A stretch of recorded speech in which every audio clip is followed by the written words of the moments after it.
Vamos para essa notícia. O Jamil também já escreveu sobre isso. O conclave para eleger um novo Papa já tem data marcada, começa dia 7 de maio. O anúncio foi feito hoje pelo Vaticano, né? Eles vão iniciar essa escolha do novo Papa a partir do dia 7 de maio. Aí tem toda aquela história, tudo a portas fechadas, e a gente vai esperar a fumaça sair branca para que o novo Papa seja anunciado. O que o Jamil escreveu, e a reportagem é muito interessante, já está na nossa página, documentos revelam a ação dos Estados Unidos nos bastidores do Vaticano contra a esquerda. Queria que você contasse essa história para a gente, Jamil. Fabiola, como você falou, quando começar o conclave, os cardeais entram na Capela Sistina cantando, basicamente, um apelo ao Espírito Santo para chegar, né, para desembarcar naquela Capela Sistina e ajudá-los, ou basicamente instruí-los a escolher o novo Papa. E aí as portas são fechadas e o decano dos cardeais fala aquela frase, todos fora, né, em latim. Não me peço para falar isso em latim, mas enfim, ela significa todos fora, ou seja, a partir de agora, nenhuma influência externa. Mas não é isso que justamente os documentos que eu estou publicando hoje mostram. São documentos do Departamento de Estado, são documentos do Departamento de Estado norte-americano, documentos da CIA, que mostram que desde 1958, desde o conclave de 1958, existe uma permanente ação do governo americano no Vaticano, e uma dessas frentes, justamente, é para ter ao seu lado, no combate ao comunismo durante, claro, a Guerra Fria, o próprio Vaticano. A gente sabe de todas as histórias, ou de muitas das histórias, de João Paulo II, claro que foi um grande aliado dos americanos contra o comunismo, contra a União Soviética. Mas o que esses documentos mostram, Fabio, é que era algo muito mais profundo do que apenas um Papa em um momento da história entre Estados Unidos e o Vaticano. Por exemplo, ali em 58, logo depois da escolha do Papa, um dos telegramas que eu tive acesso é a própria embaixada dos Estados Unidos em Roma, informando justamente ao Departamento de Estado em Washington, olha só, precisamos montar uma estratégia para ter uma relação positiva com o Vaticano, porque isso vai ser importante para os nossos interesses de política externa. E dali, toda essa história se desenrola de uma maneira muito impressionante, inclusive encontros do Papa com Eisenhower, etc., etc., até, obviamente, os dias de hoje.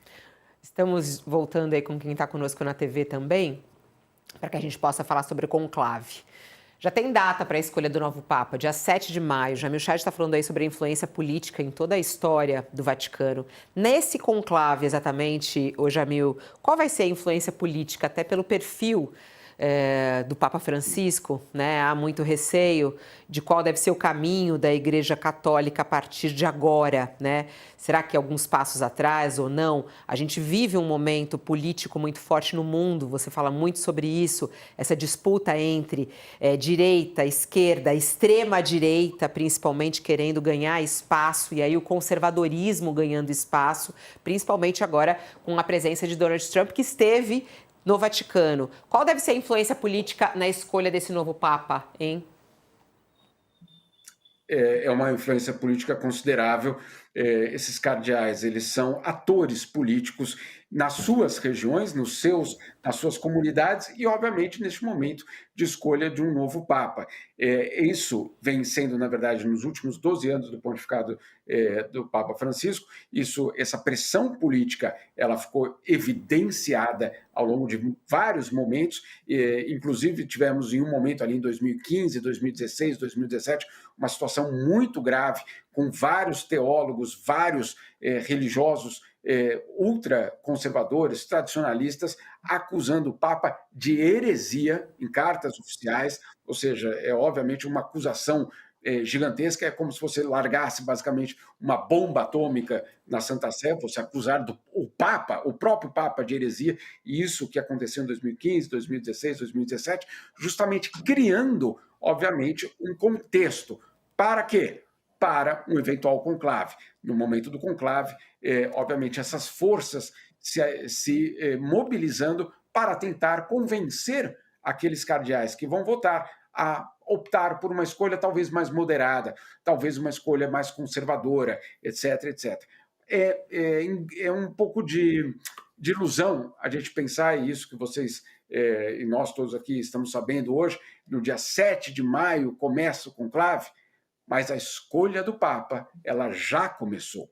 As reuniões que estão acontecendo no Vaticano neste momento são as reuniões decisivas.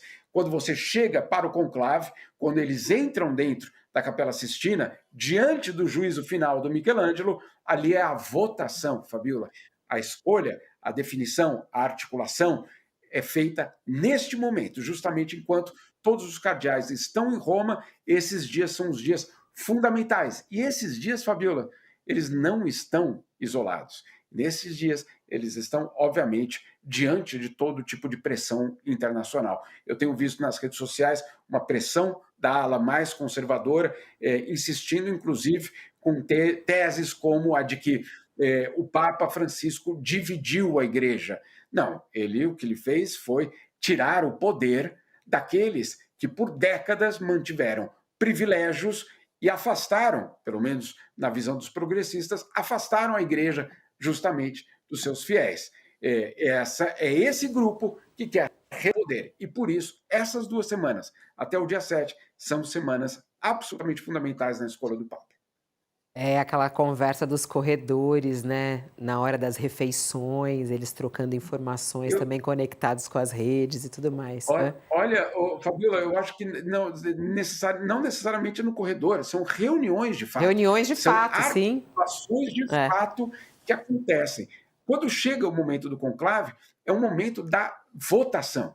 E claro que ali também você tem toda razão, quando tudo aquilo ali acontece nas refeições, etc, etc. Mas a construção das candidaturas, elas acontecem nesse período de preparação. Aconteceu assim com o Papa Francisco. Jorge Bergoglio foi uma construção de alguns cardeais, entre eles Dom Cláudio Umes, né, que era o arcebispo de São Paulo, junto com outros cardeais, que nas semanas anteriores ao conclave costuraram justamente o apoio a Jorge Bergoglio. Olha, Jamil, nesse contexto da discussão sobre o fator político que envolve a escolha de um Papa, o Papa Francisco ele teve embates com a Igreja Católica norte-americana, né?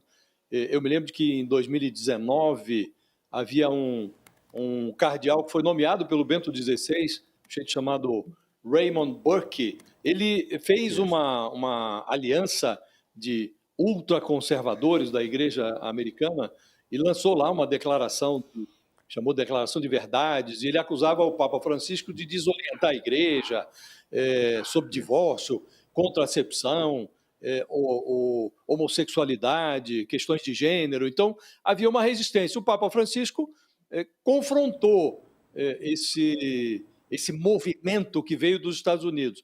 E tivemos, na véspera da morte do Papa, ali, antes daquela coreografia que o Papa desempenhou na Páscoa, ele recebeu o vice-presidente dos Estados Unidos, né, o J.D. Vance, que é um católico, parece que se converteu ao catolicismo na época da pandemia, e o Donald Trump, que teve embate com o Papa. O Papa se contrapôs ao Trump no primeiro mandato, também falou contra providências do Trump agora, no segundo mandato. Existe alguma possibilidade de uma interferência vinda dos Estados Unidos nesse conclave, a seu juízo, Jamil? Uma interferência do próprio trumpismo ou do catolicismo americano? Olha, do catolicismo americano, sim. Claro, o catolicismo americano hoje tem um aliado estratégico e gigantesco, que é a própria Casa Branca, né? Não é só o J.D. Vance. Para você ter uma ideia, a Caroline Leavitt, que é a porta-voz, ela também é uma católica. Ela não só é uma católica, mas já nós tivemos aí ocasiões em que ela orou antes da coletiva de imprensa, aquela coletiva de imprensa tradicional aos jornalistas. Marco Rubio, outro católico. Então, é um governo que tem uma relação com o catolicismo que é muito grande.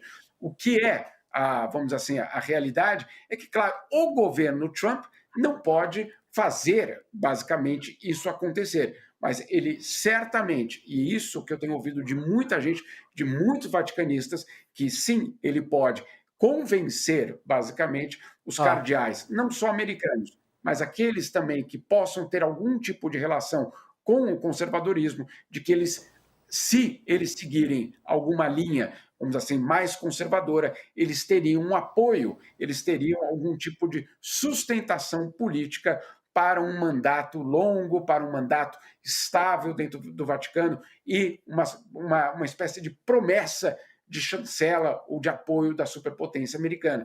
Então, uma relação indireta, mas existe essa relação, insisto, tenho falado com muitos vaticanistas, eles colocam isso como uma possibilidade real. Inclusive, tem eu diria, uma ilusão de pensar que todo candidato de um país em desenvolvimento, lá América Latina, África ou Ásia, seriam candidatos progressistas. Não necessariamente, né, Josias? A gente sabe muito bem isso no Brasil, não é nenhum tipo é, de surpresa, ó. mas aquela história de que você busca um candidato de um país em desenvolvimento, ele pode ser, inclusive, o álibi perfeito para o conservadorismo. Você diz, abri a igreja, escolhi um africano, escolhi um latino-americano, escolhi um asiático, quando, na verdade, ele cumpre muito mais as exigências do conservadorismo, talvez europeu ou americano, do que qualquer outro,